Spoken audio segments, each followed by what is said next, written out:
Welcome to Monday evening of Journey to the Cross, artistic reflections from the book Remember Me.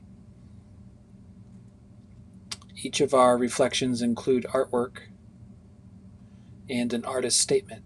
So I'm going to read this artist statement here.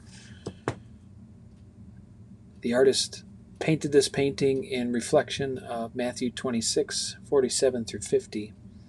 And the artist's title for this is called Hand It Over.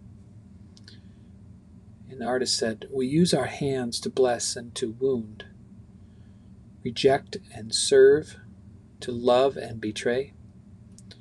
In this self-portrait I can contemplate my own contradictions, seeing in the shadows my likeness to Judas, and recognizing with streaks and stains like tears the ways I have handed myself over to greed, to fear, self-protection, rather than handing myself over to love."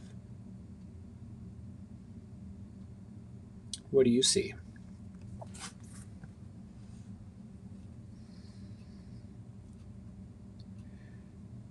Reading from Matthew chapter 26, verses 47 through 50.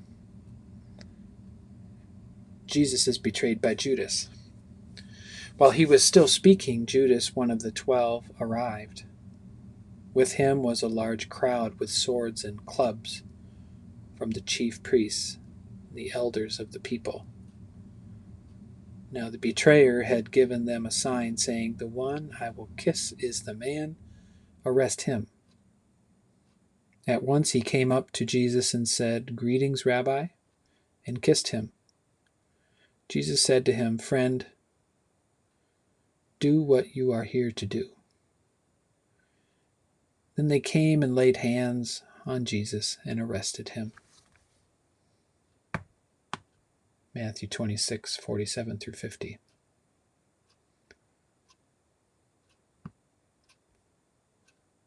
Here's what our authors have for us in terms of further reflection on this.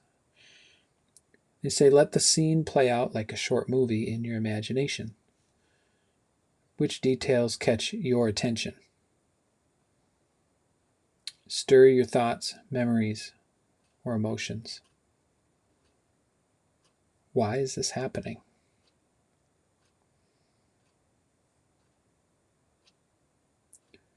Then place yourself in the scene in Gethsemane. How do you respond when Judas approaches? What do you try to do? What do you wish Jesus would do?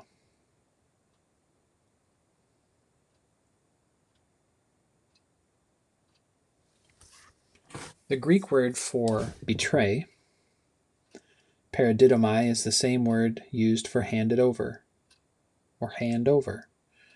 Bring to mind occasions when you have betrayed Jesus, others, or yourself and your principles. Recall moments when you have handed yourself over to sin.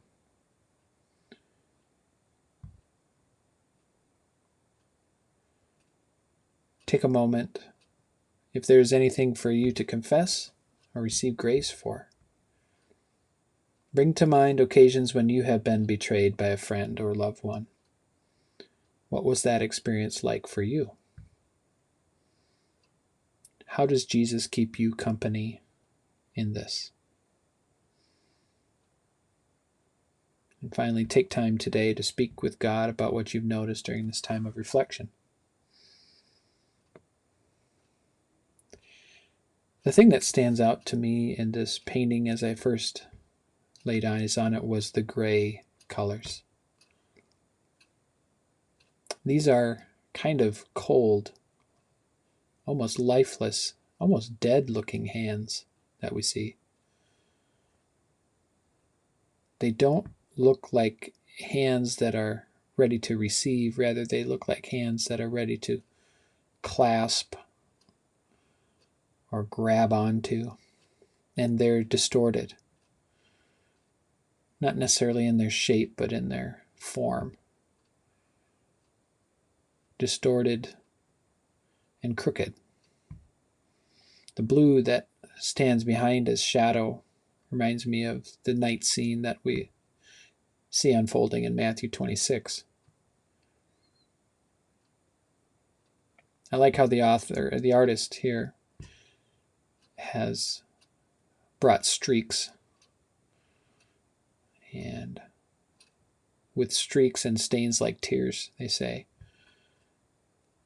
This artist, as they are painting, are remembering the ways in which they themselves have handed over themselves to greed or fear, self-protection, and sin.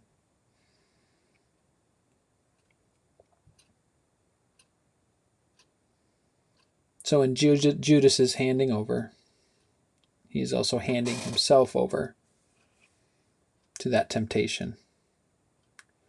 Temptation to force the issue with Jesus. Judas wants Jesus to be a revolutionary, and Jesus will not. Judas wants Jesus to fight, but he will not. Jesus has already made it clear what he has come to do. How can we use our hands today to be a blessing? How can we use our hands today to serve and to love others? How can we turn this gray painting with distorted hands into a bright, colorful picture with hands that are open and ready to receive that which God has for us?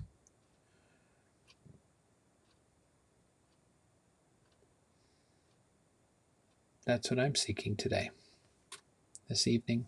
Thanks for joining us, and we'll see you tomorrow morning for our next journey to the cross, artistic reflection.